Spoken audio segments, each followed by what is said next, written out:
fighter today. That's what we're doing. Different ways to fight a short fighter, especially if you're a tall one. You know, being tall is an advantage, being short's an advantage if you do the right stuff. We're gonna assume that this short fighter that we're fighting today, you know, he's a strong puncher, he puts a lot of pressure, he's got good head movement, he's trying to get on the inside, he's trying to make us work so he can maybe stop us later on. And we're gonna make sure that we're doing enough to win the fight, maybe run him into some big punches, maybe hurt him.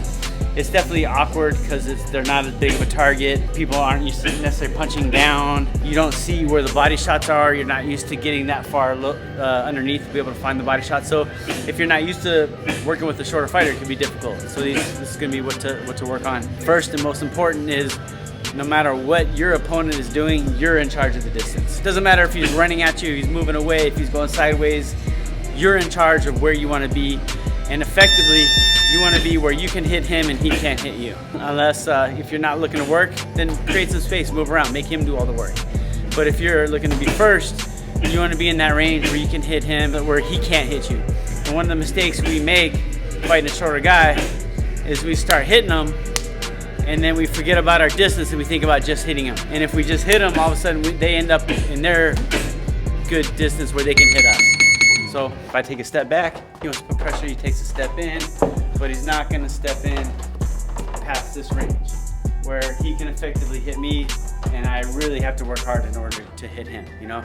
If I step sideways or try to go around, he's automatically adjusting his position towards me. So now, usually it's my goal to force him to work, but he's also forcing me to work, okay? Another thing, and this is one of the, I think, misunderstandings of boxing is fight. They tell you, fight tall if you got a shorter fighter. If Ben stands tall as he can and puts his jab on my head, I can reach him.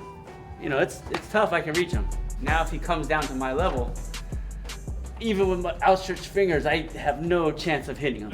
So he just increased his effective range on me by coming down to my level. And also by sitting down, he's gonna punch a little bit harder. Center of gravity is a little bit lower, so I'm gonna be walking through harder punches to try to get in. The other thing I wanna really worry about is, as a shorter fighter, my goal is to make him miss, because I want him to drain his gas tank, and every time he misses, he's gonna be in a position where maybe I can counter, or maybe I can close the gap. So Ben wants to be very careful not to overcommit on his punches early on. It's more important to control me with his punches than it is to even hit me. So if I'm effectively moving and he's throwing, and I'm getting past his punches, boom, all of a sudden I'm getting in a little bit of range. Okay, I'm getting close enough to hit. But if he is short, sharp, not missing big, he's not giving me that opportunity. Also, because Ben's a smart fighter, he's always aware of where he is in the ring generalmanship. So I know as a shorter fighter, if I get him here, he only can back up so far till he gets to the ropes. So I'm gonna be constantly trying to cut off the ring, put him in the ropes, put him in the corner even better. Now I know he can't get somewhere where he goes. So Ben, like he just did, is gonna slide off to the side. As soon as he feels his back hits the rope, he's going. He's gonna be up on his feet light, trying to juke me, change directions. He's the matador on the bull. And tall on the outside, right? Yeah. I wanna be tall on the outside. If advantage out here. If you're way on the outside, I'm relaxed, I'm loose, I don't want to, he's trying to drain my gas tank, I don't want to drain my own gas tank, okay? Maybe I feel like I can hit the guy, but I also don't want to wear myself out completely just hitting him and then have nothing left for the rest of the fight. So I got to keep a tab of where my energy bar is, you know, let it recover, let it go. How do I not waste so much energy on the outside? How do you not waste? So if you're coming at me like you just were, okay. how do I stay out of trying to just keep you away the whole time? You have to make me uncomfortable, you have to make me think. You can't let me just walk in, you know, and that could be feint and touch, dropping down below my level, making me think, picking a hand, like any little feint, any little movement. And the other thing is you constantly touching me, constantly touching me. So if you're pressing me. If I'm pressing you, see, I'm really having to try to work hard to get past this. He's using no energy, but I'm having to like, man, he's not giving me an opening. He's not letting me in. Another part of that is I don't always want to just move back and then punch. Move back and then punch. That's too easy to catch the rhythm of because I'm going to back him up before I attack. If Ben is smart, he can back up while he's punching. And we did a video on this before. Go back and look it up. It was really good. I'm going to create the space with my punches. Maybe hold your ground and shoot a right hand.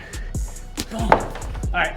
I ate a right hand, but now I'm in here where I can go to work, right? If he's smart with it, he can step back with that right hand and never let me in. Just keep me at the end of his punch. You can do that backwards, you can do that sideways. You can throw the check hook, turn out. Put me on the ropes. Now, he just put me on the ropes. I'm in a bad position. This would be a good time to drop some hard combos, throw some shots, make the judges think you're the one that's winning the fight. You don't always have to be running, all right? The judges do want to see you be aggressive sometimes, okay? If I start reading something like with the shorter guy, maybe every time I jab to the body, you're getting a reaction out of it. So he's gonna start setting traps on me. He's gonna start trying to land big punches, but he's also not gonna be there when he's done. So, yep. And then he's right back to this. So I'm constantly having to work. He can throw 100 jabs around and stay relaxed and not get tired, right? Let's say there's a moment in the fight where I'm effective, okay? The shorter guys are usually the pressure guys, they're usually the bullies, they're usually the ones trying to get their way. Maybe I got on the inside and Ben's immediately gonna turn around on me. Yeah, walk me back. Don't let me be the bully. Keep me off my stance, keep me off my feet. That's gonna make me really uncomfortable because I'm the one that's used to doing that. So yeah, on the inside, he's gonna bend his leg, he's gonna keep that back leg behind him, even shove me back to the ropes. Change the whole momentum of the fight, get me backing up away from him. The more, like if I'm in a bad position, the more he throws hard shots, I'm gonna be a little bit more wary about just walking in and trying to come in. I'm gonna be a little tighter on defense. I'm gonna be a little more intimidated to throw some punches because I know I'm open. If I pity patter all night, it's gonna be a long night for me, eh? Yeah. You're gonna get pressured all night. No, yeah. I mean, you're gonna get him to respect the pity pats, but if you got a power punch mixed in with those, you get a lot more respect a lot quicker. Ben's a really good body puncher, so if he can start effectively dig into my body, slowing me down, you know, my hand's gonna drop, it might create some openings. It also might take my gas tank and drain it quicker. I think there's a rule of who's ever fighting their fight isn't gonna be as tired as the guy that's fighting the other guy's fight. Even if the guy that's fighting their fight is way more active. Like if my style is just come forward and throw punches, I could be doing that, I could be throwing so many punches, but if he's fighting my fight, I'm gonna be in my comfort zone. If it's a boxing game where I'm constantly thinking and I'm not allowed to just walk him in, I'm gonna get more tired because my brain's gonna drain my gas tank a lot quicker. So don't be scared to work hard if you're in control. Don't be scared to throw a lot of punches if you're controlling the pace, if you're fighting in your comfort zone. Your energy is making their gas tank drain a lot quicker. And also be aware of like, okay, where am I in these 10 rounds? It was the first 4 rounds I boxed the shit out of him. It was easy. Like I might be feeling a little bit, all right, these next 2 or 3 rounds, maybe I'm just gonna box with a jab and just try to slow the pace down, try to just score some points and do enough to win the round, knowing that the last 2 rounds I'm gonna finish strong. Like we don't wanna give up the last 2 rounds. Those are sometimes the last things the judges see and it might sway the whole decision. So you can pace yourself, change your strategy depending upon how the rounds go. You know, obviously we're assuming you train hard, you take the fight game seriously and you're prepared. So you wanna fight like you can't get tired, not so you don't get tired, but you do have to be aware of where your gas tank is. Things keeping them on the outside. If they get in, rough them up. Don't be afraid to change the game. Yeah. If you end up in a position where you can turn them and back them up, that's the opportunity that your hands go. Don't just turn them and then back all the way across the ring and end up on the other side of the ropes. You see that happen a lot where you'll get a guy turn and then He made a miss. He's in a bad position. Why you let him off the hook? Yeah, nobody back over here straight away. Reducing your energy by, you know, fainting. Because you see a lot of times where it's like trying to get away the whole time. You're not really getting anything off, but slowing that down and fainting, touching, boom, getting them to open up. Because again, if you're just moving, then you're just target practice, right? At some point, every fighter's gonna get a little tired, a little winded at some point in a round, at some point in the fight. A great fighter knows how to slow the opponent down so they can rest. If I make him less active, it looks better on me to the judges. I'm inside his head. I'm being the real effective one. I don't want to just be like, okay, I'm gonna rest now and hold on. Now, the judges aren't liking that at all. You know, and he might see I'm tired. Well, and it gives me a chance to rest too if I'm tired. Yeah, it gives him a chance to rest too, and then it tells your opponent you're tired, which might give him just enough adrenaline boost to be like, oh, now's my chance. You know, so you're playing mind games the whole time. You're trying to convince them that you're not tired at all. A couple of my fighters, I know, the more tired they get, they feel it, they go harder at their opponent. Because in their mind, he's like, if I'm this tired, he's got to be twice as tired. Even if he isn't, it's still a positive thing to be thinking about instead of thinking about how tired you are, right? Like you just turned it around and saw the positive instead of seeing the negative. If you get the negative thoughts just stuck in your brain, you're gonna spiral down quick in a fight. Happens fast. Happens fast. Just like Ben did in the beginning, as soon as I moved in, he stepped with his back leg. There's the jab. He's not giving up his distance, and he's in position to keep punching if he needs to. Good, I'm still nowhere into being able to hit, right? So he's keeping me at the end of the punch with that double right hand. He knows he was getting close to the ropes. So instead of necessarily trying to hurt me with the hook, he used it to get back out to the center of the ring. And he's off the line, forcing me to have to come get him again. Off the line, and there he goes. He put me in a bad position. Maybe I'm really short, I'm trying to come in. If he's going to my head, I'm using head movement. So if the short guys really get the head movement, just aim neck and lower and you'll find something. Maybe you'll catch him ducking into the shot. This one will do, catch him coming in uppercut, hook, right hand, clear.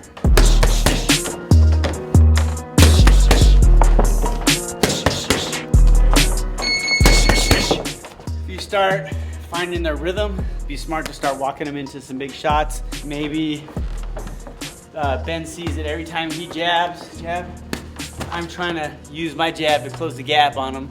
Because as a shorter guy, I know that, all right, I got 7 inches to step in order to get to Ben's chin from his jab because of his size. And I'm gonna use that to my advantage. So if he's turning around on me, you're gonna jab, slide back, and land a big right hand. Good. Don't pop up. Push back. Push back, have the leg loaded, twist, yeah.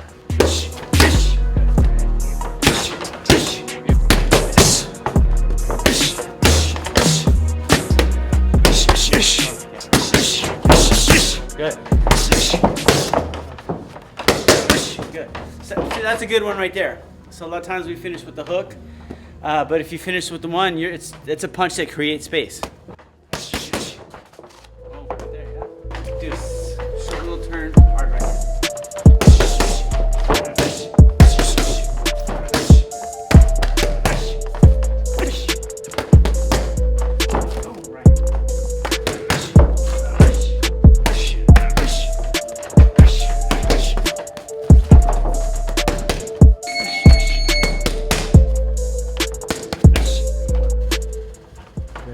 Information, you know? Every time I watch these videos, I think like, fuck, when I was like 15, 16, if I watched this and like had access to it, it would have been like, you know, there was not really anything like this, you know? Like legitimate, you know? I mean, you could watch a top level fighter doing it, but if you don't even know what he's doing, it doesn't like, yeah, or how he's doing it or why he's doing it. So much, it was also like, you know, coaches, you know, explaining things, but there was never like, you'd never really see it, you know? Yeah. They'd be like, this is how you do it, but it wasn't like in practice. So I watch it, I'm like, fuck yeah, man. Like, if I was like 15, 16 years old and I was watching this in Australia and this was like Las Vegas, Yeah. I would have been like, oh, this is so cool. It's definitely, you got to be looking for it though. You got to be like, I want to learn more about boxing, you know.